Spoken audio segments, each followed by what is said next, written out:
Aloha everyone, thanks for tuning in today. So I just wanted to come on here to talk about some things I want to speak on, such as the higher self and who is this higher self, and how can you connect with it.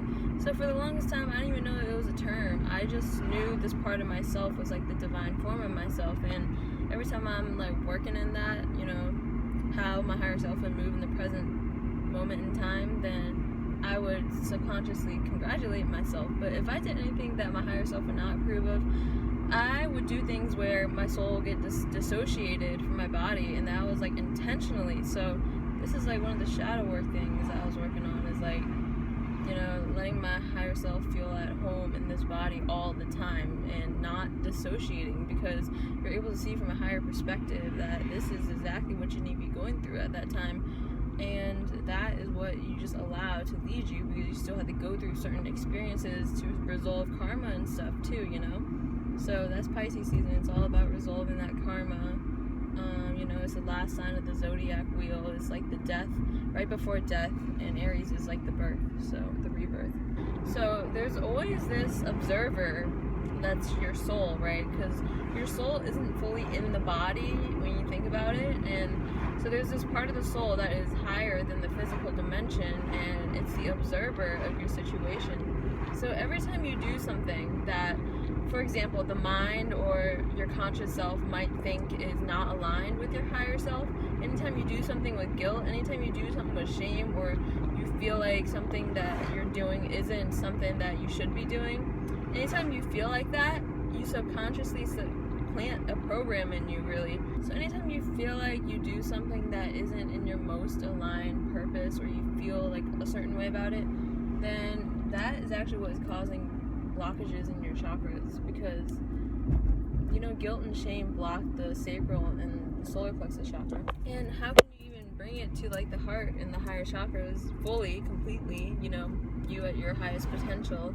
that inner sun activated? How can you even bring that into the heart if the lower two are blocked? So many people are working on these higher spiritual chakras without having the lower ones fully developed or grounded, or that makes you crazy to have spiritual experiences when you're still, fear is what blocks the root chakra. So that is gonna cause a lot of psychological issues if you're not fully prepared for it. This is why I don't condone psychedelics in any way aside from just mushrooms, but all the synthetic man-made stuff, I definitely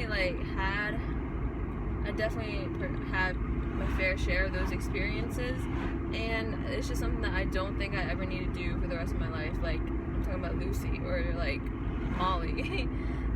Just certain things that I was mixing the two, and just having these crazy honestly, it was just ungrounding my chakras and having these crazy spiritual experiences, and I was just messing around playing with that shit, and I don't recommend that, because honestly it's it doesn't happen in an organic way, whereas I feel mushrooms do. So but yeah, that's a different story, and I think the main thing is seeing how interconnected everything is, and knowing that we're all connected by the singularity heart space. That's the key. When you just let yourself flow more, and you just enter this flow state, and you just feel everything is effortless, and you realize the interconnectedness of the sacred breath with the sacred ethers, because that is all that we come from, and the breath is able to move the ethers, and all the other elements move as a result of the ethers being moved through your intention.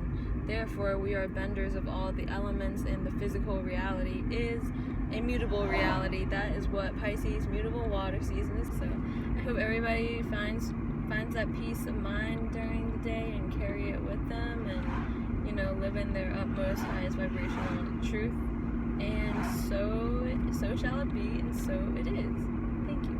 I'm signing off now. Thanks for tuning in. I appreciate y'all. Peace, love, and love.